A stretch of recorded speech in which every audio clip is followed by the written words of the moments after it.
I'm Hannah Pierce, 29, and on the afternoon my grandfather was laid to rest, I sat at a polished walnut table while crystal chandeliers threw cold light across a room that never felt like it belonged to me. My cousins flanked the head of the table in tailored black, their smiles tight, their eyes on the attorney's folder. I kept my hands folded to keep them from shaking the paper place card with my name pressed beneath my thumb. Uncle Gerald leaned back as if the chair itself owed him respect. Aunt Patricia dabbed at her eyes without smudging a single lash. The attorney cleared his throat, and the room leaned forward. One by one, grand gestures fell into their laps like crowns. Then the attorney turned my way and slid a small wrinkled envelope across the table with my name written in an old man's careful hand. Before I go any further, tell me where you're listening from in the comments and tap that like and subscribe if you've ever been measured by people who thought they already knew your worth. I grew up on the other side of town from all this walk-up apartment secondhand sofa and a porch that groaned when winter set in, with a mother who worked nights at St. Matthew's and still found a way to tuck a note into my lunch bag that said, "Be kind, be steady." My father passed when I was 16, and after that my grandfather's world and ours drifted like two ships moving in separate currents. Holidays meant a card, sometimes a phone call, and the rare Sunday chess game where he'd insist on black coffee and quiet while he watched me think. He taught me the slow things: don't rush the board, protect your center. Don't mistake noise for power lessons that felt quaint beside the loud money on his side of the family. When I took a job teaching history at Lincoln High, Mom hugged me like I'd chosen our family's language: work hard, live, honest, keep your promises, even if my paycheck stretched just far enough to keep the lights on and a used car moving. Walking into the Rochester Country Club that day, past the cut glass and the hushed staff, felt like stepping into a museum where every plaque said "not yours." The service had been all marble and measured sorrow, but the reading after brought out something sharper, a hunger that clinked like ice in a glass. The attorney began with property lines. I had never seen beach houses with their own names, portfolios that sounded like a string of passwords, a company passed like a baton to the cousin who had always been fitted for it. Colin stood a little taller when he heard his future announced, and Jenna raised her phone just enough to catch her good side reflected in the wood's shine. Uncle Gerald accepted the Hampton place as if the deed had always been folded in his pocket, and Aunt Patricia let out a breath that carried a decade of expectation. I listened the way you listen to a radio from another room, catching the chorus, but not the words. And then the attorney looked at me, eyes softening, fingers dipping into the folder. He set the envelope down, and the paper rasped against the table, a small sound in a large room. My name. Hannah stretched carefully across the front in the handwriting that had mailed birthday cards with $20 bills and a note about studying hard. I didn't reach for it right away. I watched how the room watched me, how the quiet gathered in the corners, how a chuckle fluttered and died before becoming a laugh. My hand finally moved the paper thinner than it looked, the seal already loosening at the edges, and for a second I thought of Sunday afternoons with my grandfather's hand hovering above the board, waiting to see if I'd notice what everyone else missed. I slid a finger under the flap and eased it open, and the room leaned closer, as if it could take from me whatever was inside. A single boarding pass slipped into my palm. Detroit to Rome, one-way departing in 48 hours, and somewhere beyond the chandeliers, a small hard laugh broke the air, quick as a match head catching fire, and I felt every eye turn sharp as the attorney cleared his throat again and the first ripple of ridicule began to rise. The laugh spread quickly, a low murmur that caught and grew until even Aunt Patricia's carefully measured voice joined in. Colin leaned back in his chair, grinning as he reached for the paper in my hand. "A plane ticket," he said, lifting it high like a trophy. "To Rome, coach class." "What a generous parting gift!" The laughter sharpened, echoing off the paneled walls. Jenna lifted her phone, tilting it just enough for the camera to catch my face. "Smile, Hannah," she sang. "You just won a trip to nowhere." Uncle Gerald smirked, one arm draped across the back of his chair, as if he'd already conquered the room. "At least he remembered you," he said. "A nice gesture. Maybe you'll find yourself on that flight.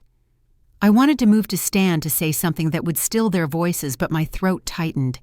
The paper in my hand trembled.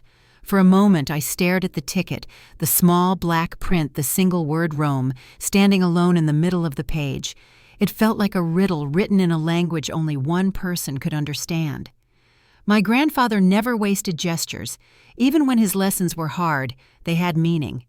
I pressed the paper to my chest, the laughter still humming around me like static. The attorney cleared his throat, clearly uncomfortable. "That concludes Mr. Briggs' will," he said, closing his folder. Chairs shifted. Glasses clinked. Conversations broke out like small fires. The moment was already old news to them. I stepped away from the table, the ticket still in my hand. Colin's voice followed me. "Don't forget your boarding pass, cousin," he said, laughing, as if he told the best joke of the day. Outside, the air felt heavy and sweet like rain before it breaks. I sat in my car for a long time, staring at the dashboard until the engine's ticking filled the silence. Every bit of laughter from that room replayed in my head. I'd spent years believing that if I worked hard, stayed kind, and did right by people, I'd earn respect.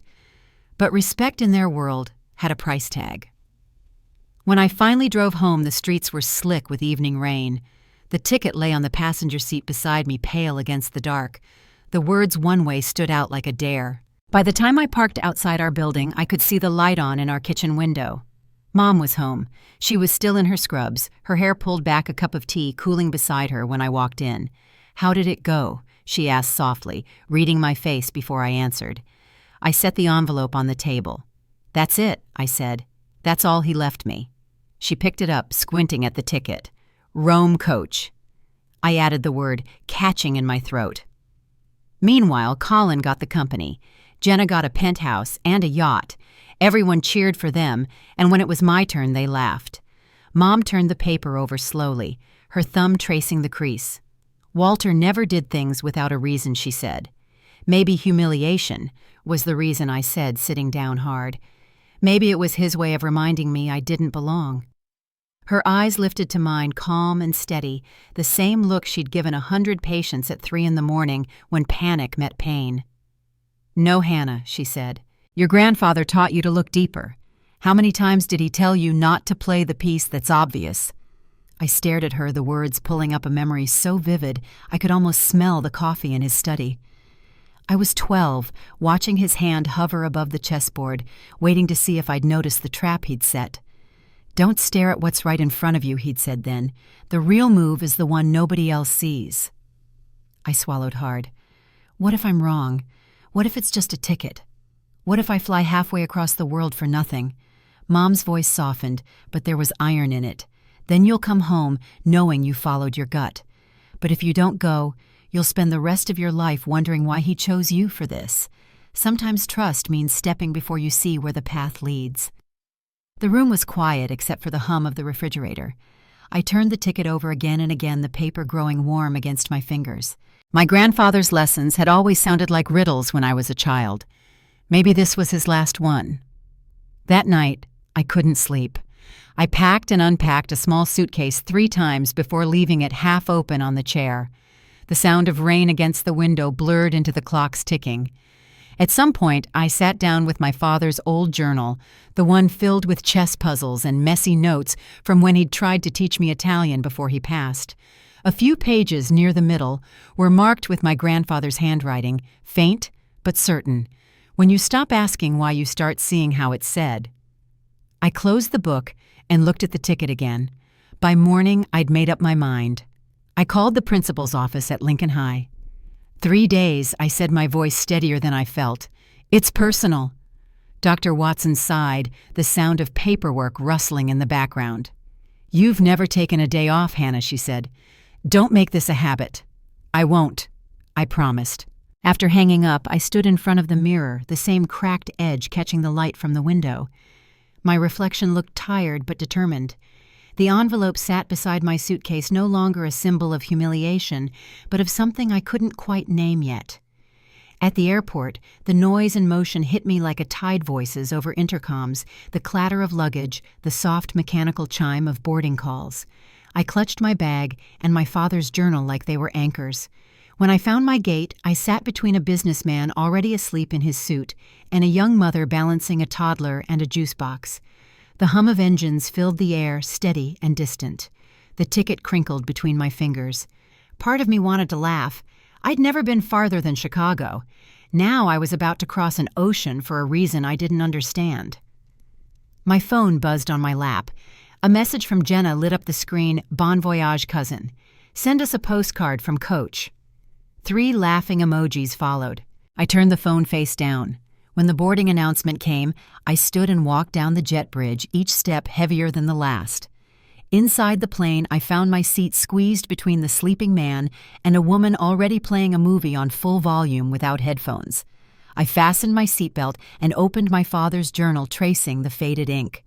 The engines roared to life, a deep vibration that settled somewhere in my chest. Detroit shrank beneath me, a web of lights fading into clouds. I stared out the window until the land disappeared. For the first time since that room full of laughter, I felt a strange calm. Maybe this was the move no one else could see. Hours later, when the plane landed, sunlight spilled across the cabin. The language on the overhead signs changed, and my heart quickened. Rome. I moved through customs half asleep, the officer asking purpose of visit in clipped English. "I'm not sure yet." I answered. He stamped my passport and waved me through.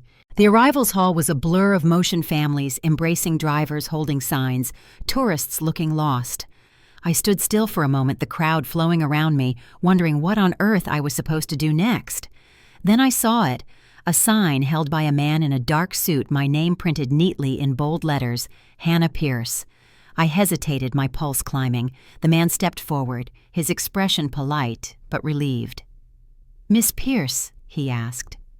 I nodded slowly. "Yes." He smiled, extending his hand. "My name is Luca Romano. Your grandfather made arrangements for you months ago. He asked me to meet you here." The noise of the airport faded. "My grandfather," I said quietly. "But he's gone." Luca's gaze was steady. "Yes," he said, "but he planned this before he passed." He paused, lowering his voice, as if the words were meant only for me. "He told me to find you and tell you 6 words. Your grandfather prepared everything for you." For a moment, everything around me stilled. The ticket in my pocket, the flight, the confusion, it all began to make sense in a way I couldn't yet explain. Luca gestured toward the exit. "Come, Miss Pierce," he said. "It's time you see what he left for you." I followed him through the doors into the golden Roman afternoon, the air warm and bright, carrying a faint scent of citrus and stone dust. Somewhere inside me, the knot that had formed at that polished table began to loosen, replaced by something new. A quiet certainty that the game my grandfather had started wasn't over yet. The drive out of the city unfolded like a dream I hadn't quite caught up to. The streets of Rome gave way to winding country roads lined with olive trees and sun-warmed stone walls. Luca kept a quiet focus on the road, the low hum of the engine filling the space between us. When I finally found my voice, I asked where we were going. "To the Valmari estate," he said simply. "Your grandfather asked me to bring you there." The name meant nothing to me. I watched the hills rise and fall outside the window, every turn revealing another vineyard glowing under the afternoon sun. "He never mentioned owning anything here," I said. Luca's mouth curved slightly, not quite a smile. "He came every September," he replied, "for over 40 years. The words didn't make sense. My grandfather never missed a Christmas dinner in Michigan, never hinted at a life anywhere else. Yet here I was, halfway across the world, following the path he had quietly carved long before I was born. The road narrowed until the trees formed a canopy overhead. At the end stood tall iron gates that opened without a sound. Beyond them, a villa rose from the hillside, 3 stories of golden stone, with balconies draped in ivy. My chest tightened as we pulled into the courtyard. The place looked like it had been waiting for someone. Luca parked near a fountain, its water catching the light like glass. "We're here," he said. Before I could step out, the heavy oak doors swung open. A woman appeared at the top of the steps, her silver hair pulled back, her movements slow but certain. The shawl around her shoulders fluttered in the wind. When her eyes met mine, Her expression softened and trembled all at once. Luca stepped aside. "Miss Pierce," he said gently, "this is Mrs. Evelyn Moretti." The name struck something faint and familiar, though I couldn't place it. The woman descended the steps, her hands outstretched. "Hannah," she said, her voice lilting with an accent touched by time. "I have waited so long to meet you." I stood frozen. "I'm sorry," I said carefully. "You must have the wrong person." Her eyes filled before she could blink them clear. "No child," she whispered. "I am your grandmother." The words hit harder than I expected. "That's not possible," I said. "My grandmother died before I was born." Evelyn reached for my hands, and though I wanted to pull away, something about her touch stopped me. "Your American grandmother." "Yes," she said quietly. "But I am very much alive. Walter was my husband. We built this place together." My mouth went dry. "He was married in the States for nearly 50 years, I said. She nodded, her eyes lowering. "He was. And before that, he was married to me." The world tilted, the air itself shifting. I stepped back, shaking my head. "No, he wouldn't have kept something like that a secret. He couldn't have." "He could," she said softly. "He did. After the war, we built this land from nothing. When America called him home, he promised he would return. But he built another life there, a family. Still, every year he came back to us, to me. I didn't know which part hurt more, the truth or the calm way she spoke it. The man I'd known as my grandfather had lived 2 lives, and neither side had known the whole of him." Evelyn's hand tightened around mine. "Come inside," she said. "There is much you should see." The air in the villa was cool and faintly sweet, like old wood and wine. Paintings lined the walls, photographs framed in dark mahogany. Some were faded with age, others more recent. I followed her down a hall into a sitting room where the fire burned low. On the mantel, a photograph caught my eye. My grandfather, decades younger, smiling beside a woman in a white lace dress. "Evelyn!" The resemblance was unmistakable. "We married in 1947, she said, tracing the frame with her fingertips. He had only a few dollars and a friend's vineyard, but he was full of dreams. I swallowed, my voice thin. Dreams that cost everything else. Her eyes met mine, neither angry nor defensive. "He made mistakes," she said quietly, "but he never stopped trying to make them right." She crossed to a desk near the window, pulled open a drawer, and took out a thick folder bound with ribbon. "He wanted you to have this." I untied the ribbon and spread the papers across the table.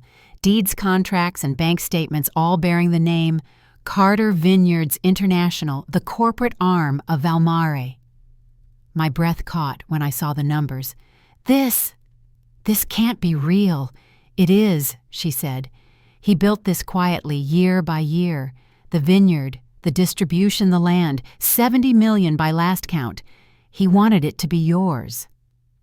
I sat down, the weight of the folder heavy in my lap. "Why me?" I whispered. "He already left the company and everything else to Colin and Jenna." Evelyn gave a faint, knowing smile. "Did he—" She crossed to a shelf, retrieved an old laptop, and pressed the power button. The screen glowed to life, and a single video file waited for Hannah. My pulse quickened as she clicked play. My grandfather's face appeared older and thinner than I remembered, but his eyes were steady. "If you're watching this, Hannah," he said, "you trusted me enough to take the flight." He paused, a hint of pride softening his expression. "That means you've already done something your cousins never could believe without proof." I leaned closer, hardly breathing. "You've seen what I left them," he continued. "The company, the penthouse, the yacht.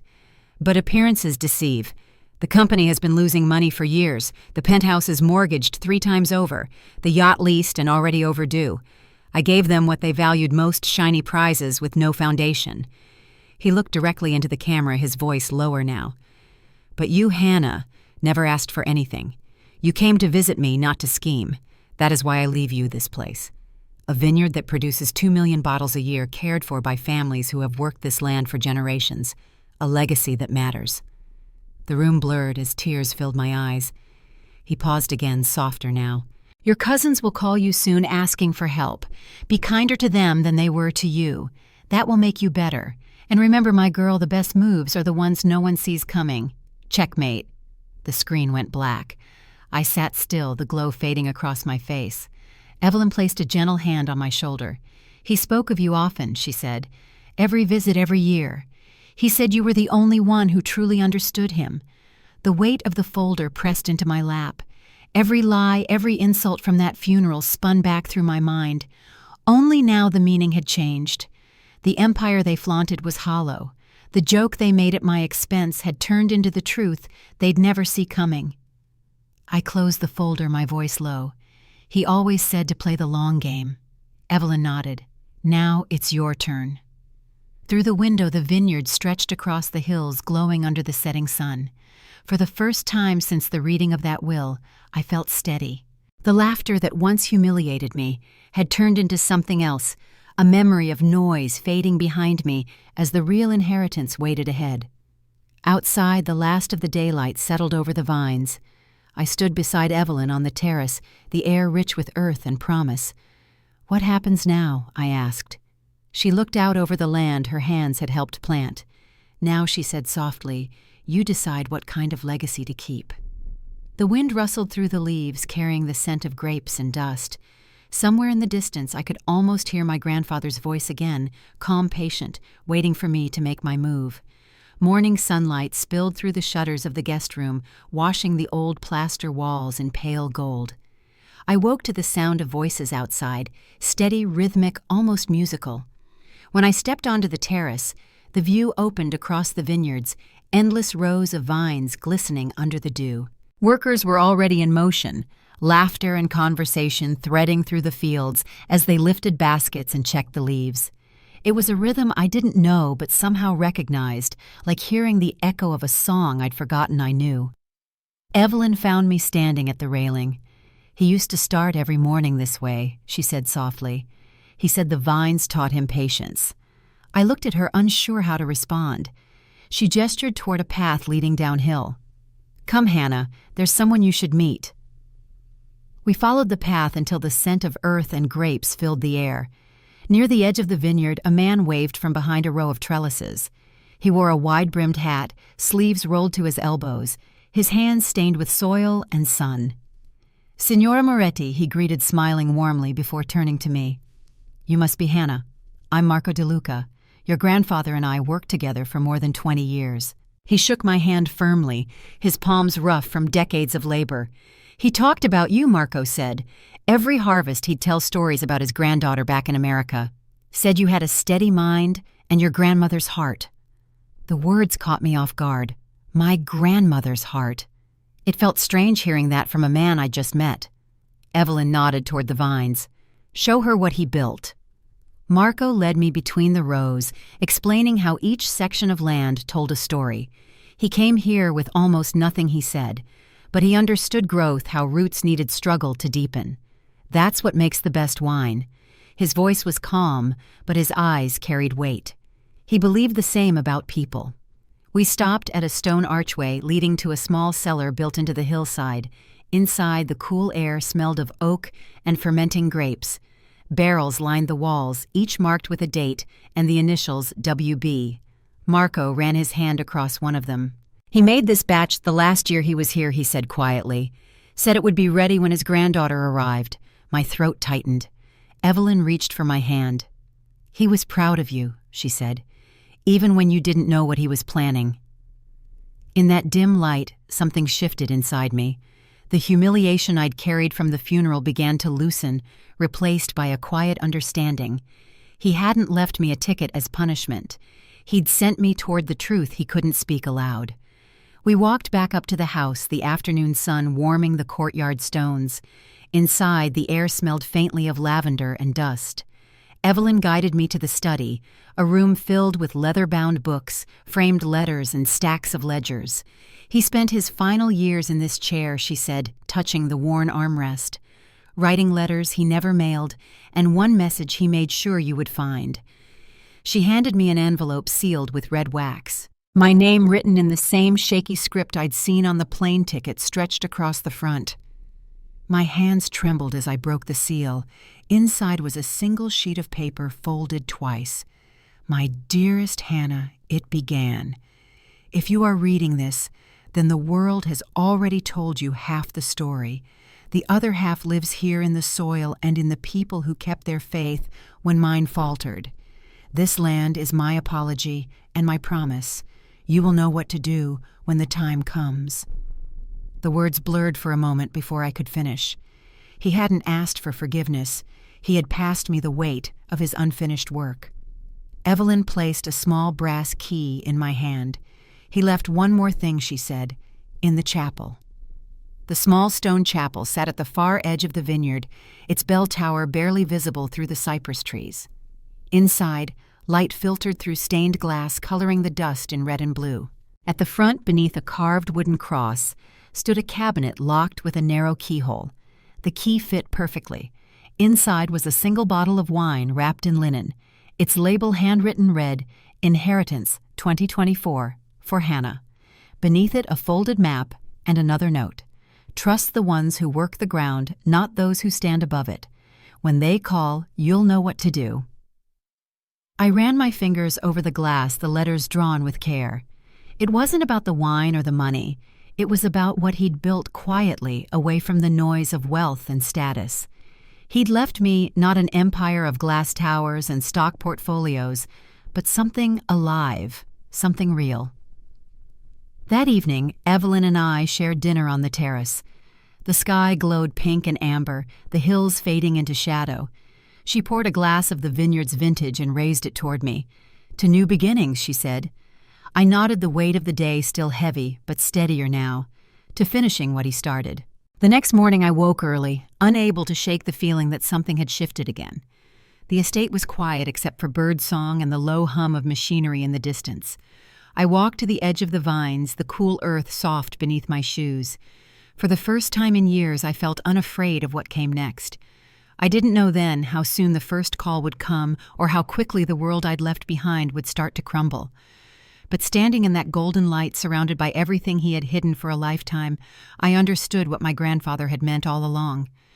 The best moves weren't made for applause. They were made in silence when no one else was watching. The wind carried the scent of grapes across the hillside, and I found myself whispering to the open air, "I'm ready, Grandpa." Behind me, the chapel bell rang once slow and low as if answering back.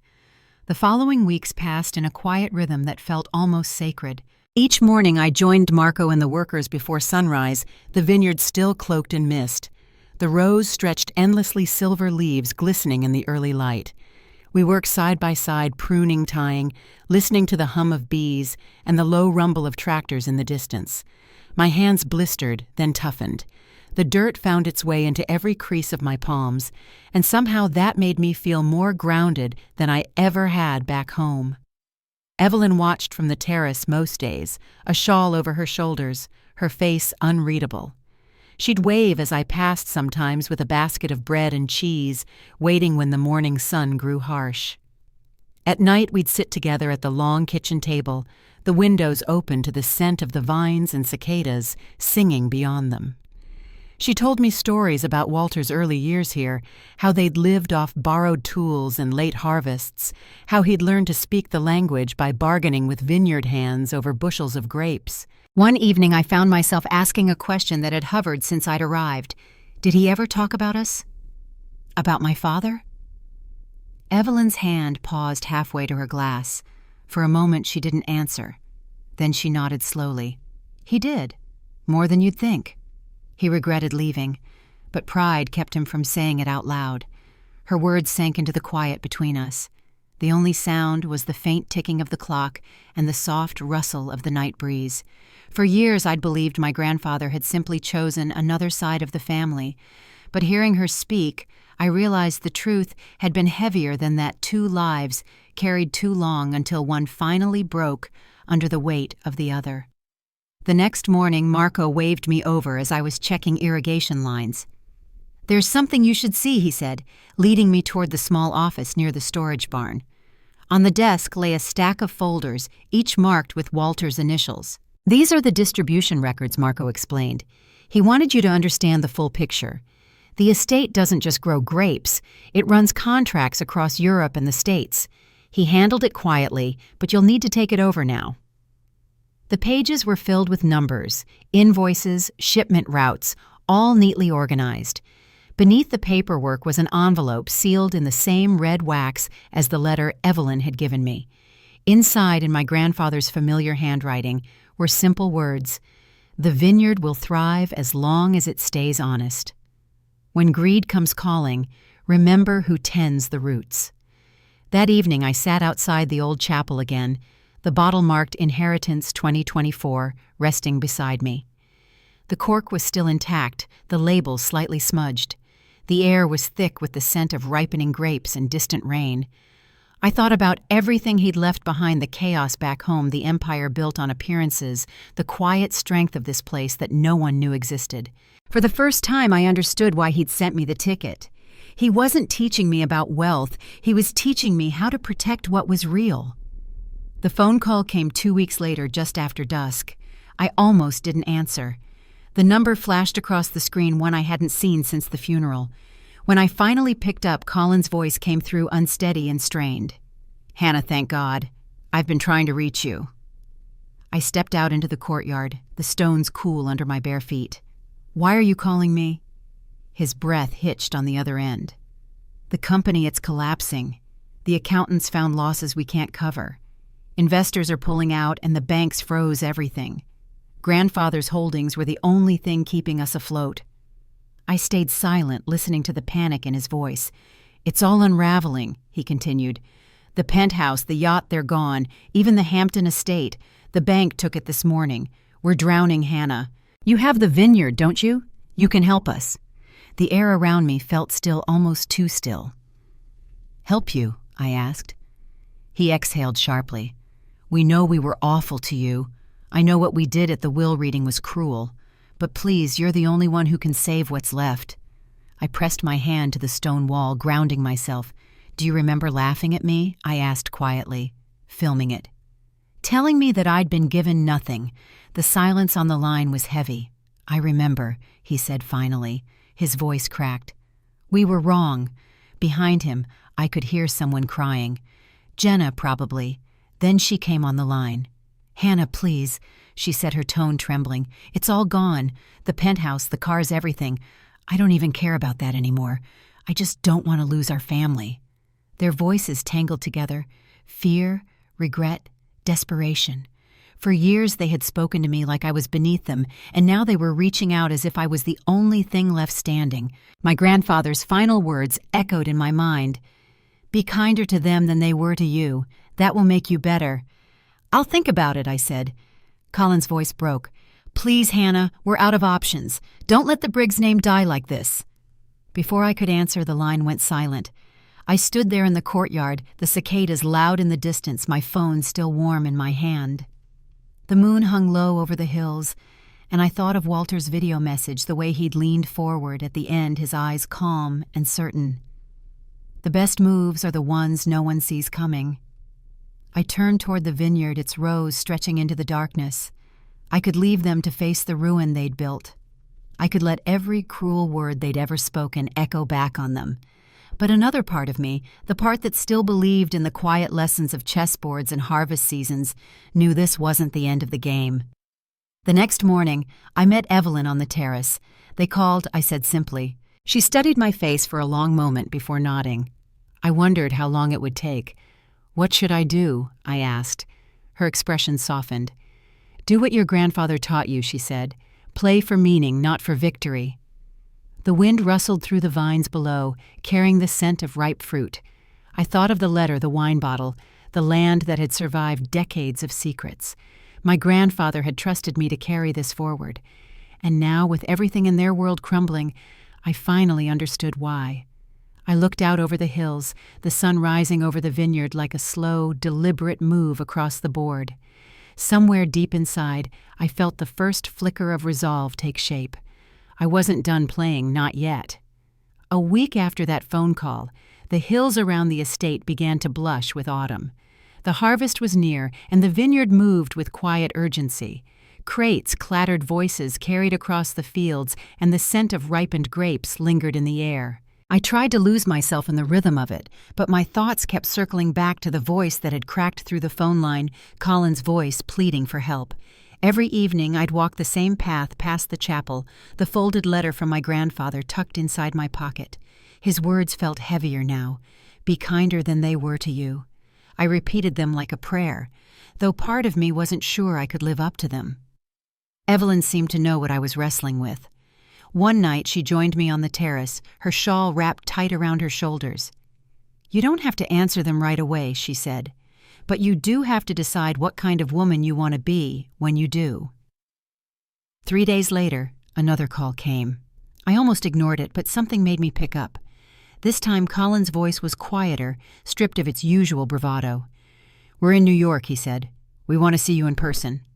Here, I asked, if you'll let us. I didn't answer right away. The sound of his breathing filled the silence. Fine, I said at last. But if you come here, you come as guests, not owners. When the car pulled up the long gravel drive a few days later, I felt the old knot in my stomach tighten. 4 figures stepped out: Colin, Jenna, Uncle Gerald, and Aunt Patricia. They looked smaller somehow, like the confidence had been drained from them. Colin's suit was wrinkled, his tie loosened. Jenna wore a plain white blouse, her hair pulled back, no camera in sight. Even Uncle Gerald seemed older than I remembered, the lines around his mouth deeper, his posture stooped. Marco opened the front doors for them, his expression unreadable. They hesitated before crossing the threshold, as if waiting for permission. I nodded once. Come in. We gathered in the great hall, the fire burning low in the hearth. The same portraits that had once stared down at me as a stranger now felt like silent witnesses. I sat at the head of the long table, the folder of estate records before me. They waited, uneasy, exchanging glances. Finally, Colin spoke. Thank you for seeing us, he said. Why are you here? I asked. He swallowed. Because we need you. The company's gone. The banks have taken everything. And he hesitated, lowering his voice. We've lost the staff, too. No one will work for us. The Briggs name doesn't mean anything anymore. The words hung heavy in the air. Jenna spoke next, her voice thin. We deserve that, I know. But please, Hannah, don't turn your back on us. We're not asking for money, just a chance to start over.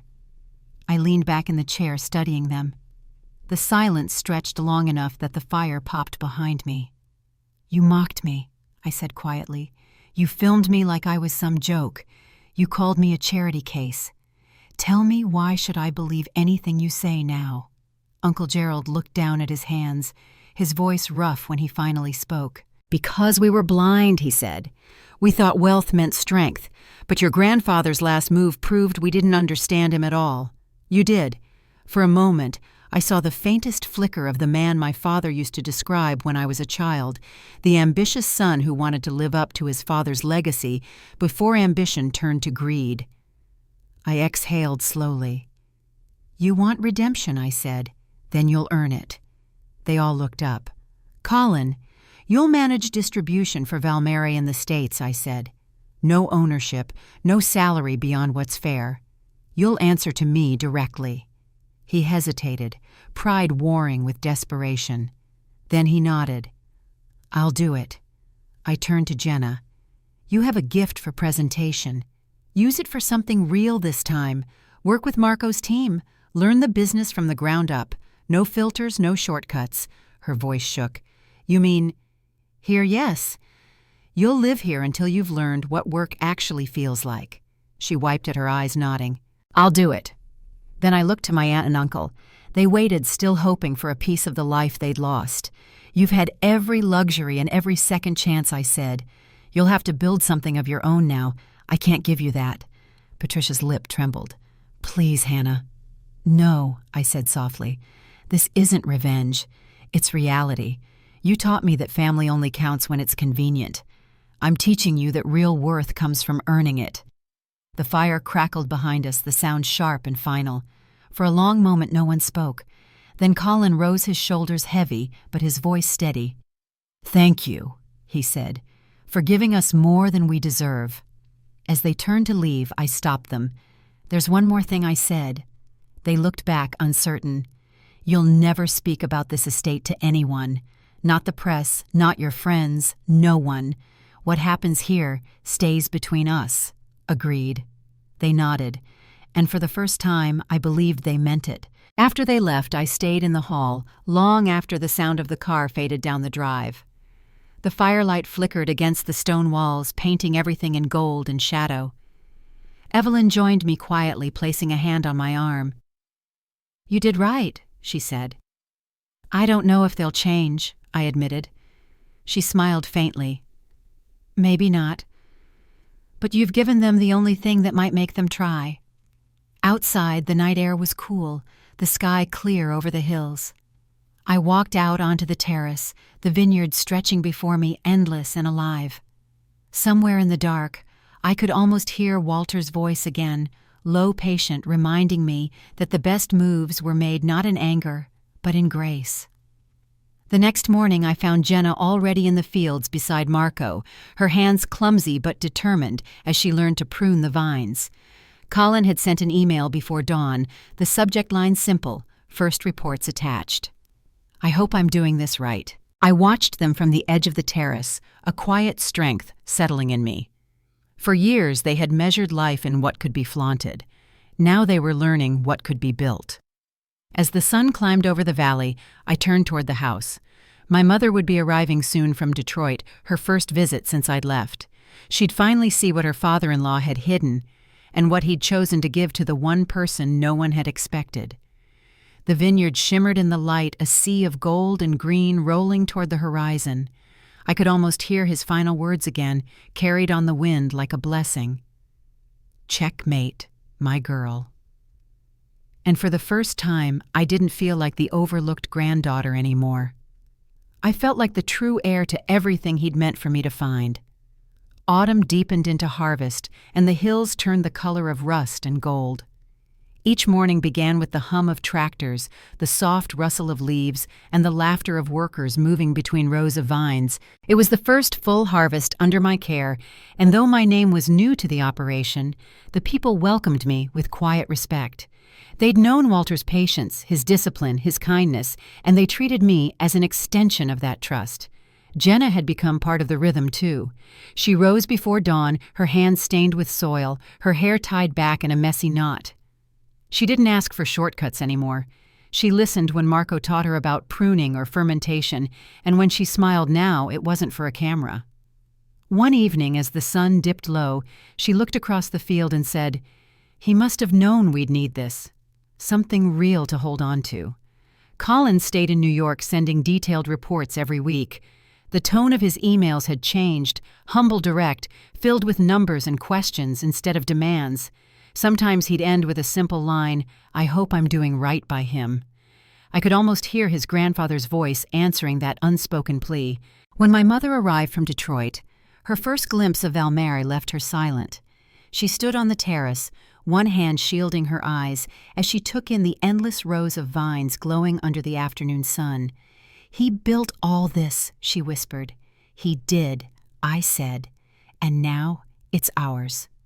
That evening she unpacked her brushes and paints in the guest house, the first time I'd seen her set up a canvas in years.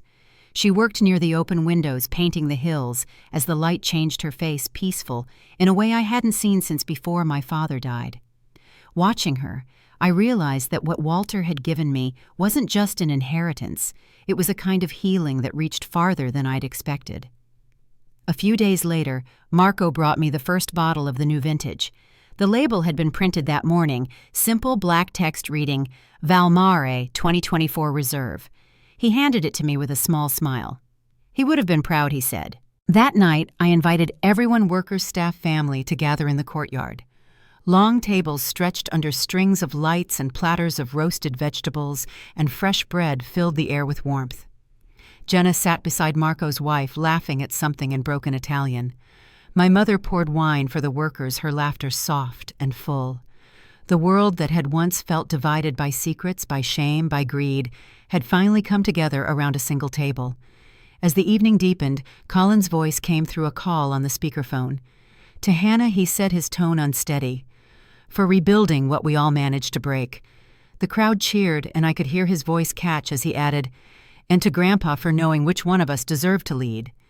Later, after the lights had dimmed and the laughter faded, I walked to the edge of the vineyard. The moonlight turned the rose silver, and the night air carried a faint sweetness. I thought about the people who had once sat in that mahogany-paneled room laughing at me while I held a plane ticket in my hand. That humiliation had brought me here to this soil, this family, this quiet strength. Evelyn joined me, moving slowly, but steady as ever. "He was right about you," she said softly. "What did he say?" I asked. "That you see value where others only see status," she replied. "That's what he loved most about you." I looked out across the land, the same hills my grandfather had tended for decades in secret. "He played the long game," I said. She smiled faintly. "And you finished it." The next morning before sunrise, I found Jenna already in the cellar labeling bottles. She looked up as I walked in. "I didn't sleep much," she admitted. "I kept thinking about how everything started with a single letter, a single choice." I nodded. Sometimes that's all it takes. A few hours later, a delivery truck arrived from the States, carrying the first shipment of Valmari's U.S. distribution. Colin had overseen the entire process: paperwork, customs contracts. When I opened the first crate, I found a note taped inside in his handwriting. "For the first time in my life, I'm proud of what I've earned." Evelyn read the note over my shoulder and smiled. "You've done more than save a vineyard," she said.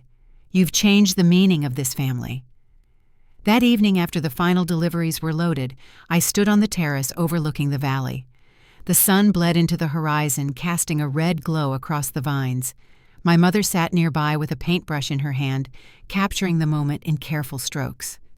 Below, the workers laughed and shared bread at the end of another long day. It struck me then that my grandfather's gift had never been about wealth. It was about clarity, the ability to see through illusion, to recognize what endures when everything else falls away. The people who had once measured their worth in yachts and penthouses now understood that the truest legacy was built in silence by hands that worked and hearts that stayed open.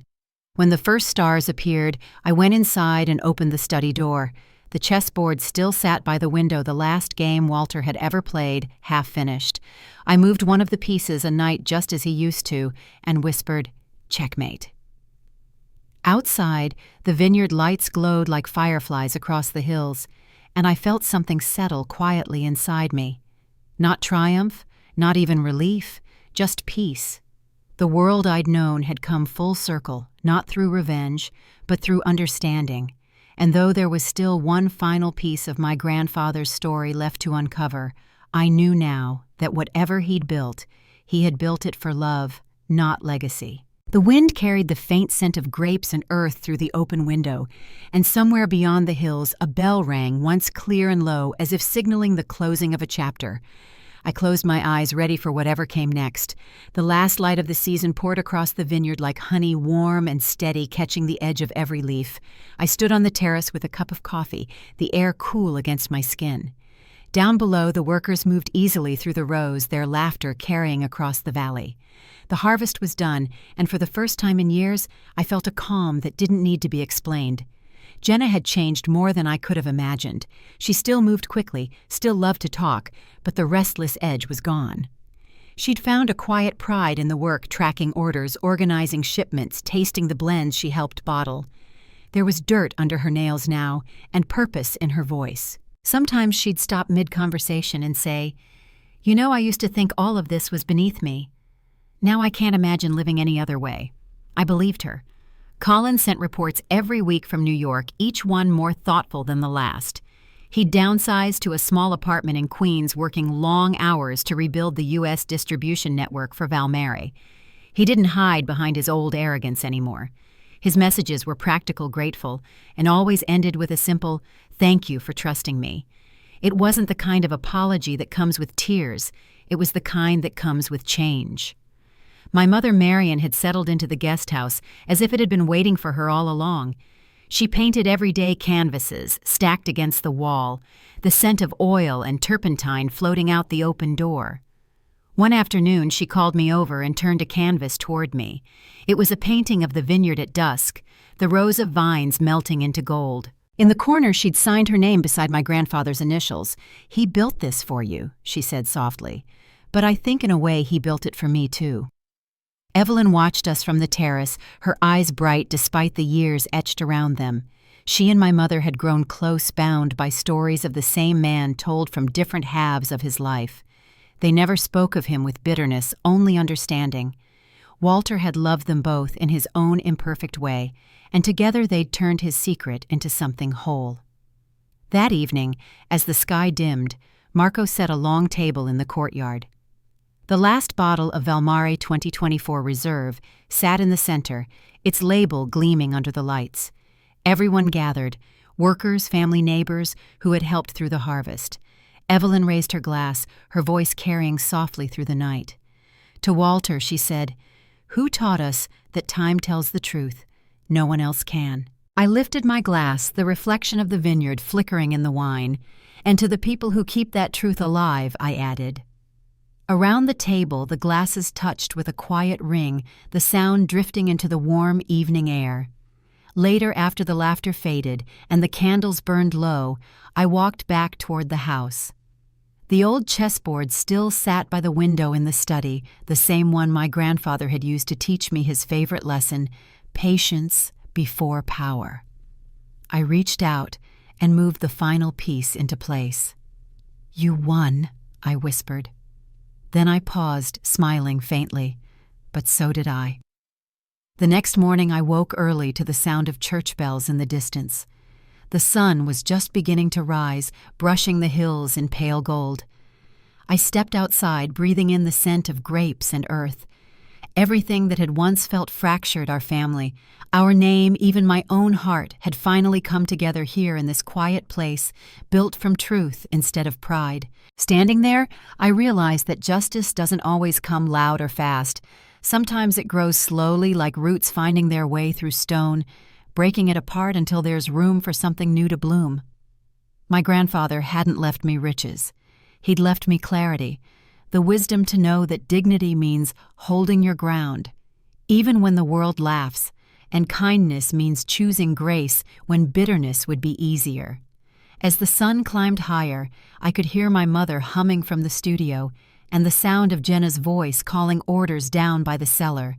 Life moved on steady and certain, and for the first time in a long time, I felt ready to move with it.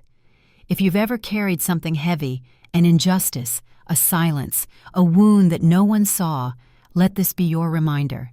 Sometimes the smallest act of trust can change the course of everything. So hold on, stay kind, and keep walking toward the light that's meant for you. And if this story found its way to you tonight, take a moment before you go share it, reflect on it, or simply sit with it. Because every ending, if you listen closely enough, carries the start of something good.